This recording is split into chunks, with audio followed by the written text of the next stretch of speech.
Welcome back to the channel, and today I have a very nice little beginner tutorial, and we're going to be looking at the topic of cutting holes in objects. Now, there is a lot more that could be said about this, and we're going to be keeping it really basic, but the first method we're going to be looking at is using a Boolean operation, whereby we use another mesh object. In this case, we're going to use a cylinder, and then using a Boolean operation, which is just simply a modifier, you can use that as a cutter object to cut a hole. I'm even going to be showing you how you can make the color slots so the inward part that's cut away can have whatever color you want, or the same color as the cutter object. Okay, so that's very handy to know. And then the second method is just going to be a modeling method where we actually round out some of the faces to make this hole. Now obviously these two things aren't going to work in every situation.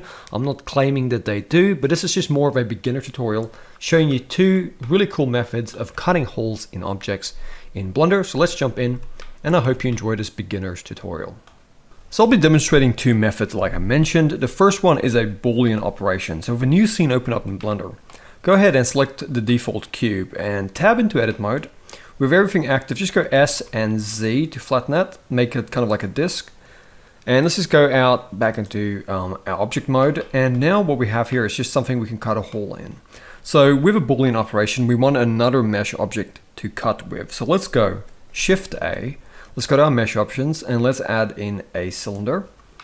And the cylinder is a bit big, so I'm just going to go S to scale it down to about this size. I'm going to click, and I'll just right click and go shade smooth with that. So here we have it, and what I'm going to do is I'm going to select this object, which is the flattened cube. We're going to go over to our modifiers, and then you're just going to go ahead and click on Add Modifier. Click on Search, and then type in BOO, and then click on the Boolean operation. And then you simply come here to where it says Object. You click on the eyedropper, and then you can make a selection of the cutter object. In this case, I'm hovering over the cylinder. I'm going to click on it. And now you can't really see it, but if you actually click on the cylinder up here, you can click on the little eye to hide it. And now you can see it's actually cutting.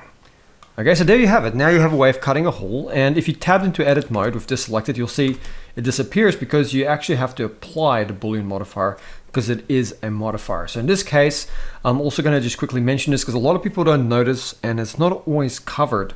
But when it comes to materials, if you actually go to your materials, by default this has a material because it was the default cube. But for now, let's just go over to our viewport display just so we can see this better. I'm just going to give this a viewport color. And let's go ahead and go plus and just create a slot here for now. And then let's bring back our original cylinder, this one here. So let's click on the cylinder. Let's go and create a new material for that. Let's just call it red. And then in the viewport display, let's give that a red color. And now we'll just hide the cylinder again. So how do we get that red area to show in here where it's cutting? So the cutting surface can display that if you then select the object. Let's go back to our materials. Remember we created that slot by hitting plus. You can now just select it and go to the drop down and then select that red material. And now whatever material is on the cutter object is displayed in the area where we're cutting. Now that can be handy for all sorts of reasons, as oftentimes you want that sort of effect with certain things that you're doing, especially if you're doing like a cutaway of some concrete and you want some sort of internal material. But you kind of get the idea here, and if I were to actually move this, you can see I can move this over to the side and then hide it again. You can see this is really, really cool. Okay, so that is one way you can cut objects by actually just setting them up as Booleans. Now another one here, I'm going to go Shift A, I'm just going to quickly go to my mesh options, add in a plane. I'm going to go G and Y, just move it over. Then I'll tab into edit mode and I'll right click and go subdivide. And then under the subdivision tab, I'll make it something like 20. There we go. And I'm going to just drop this down.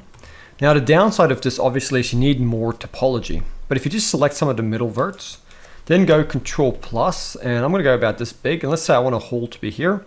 You can actually just go Shift Alt and S. So Shift Alt S, and then round all of these out, and then click, and then go X and delete all those inside faces. And now you can see this is what you have. So if you now press A to select everything, you can go E to kind of extrude it up.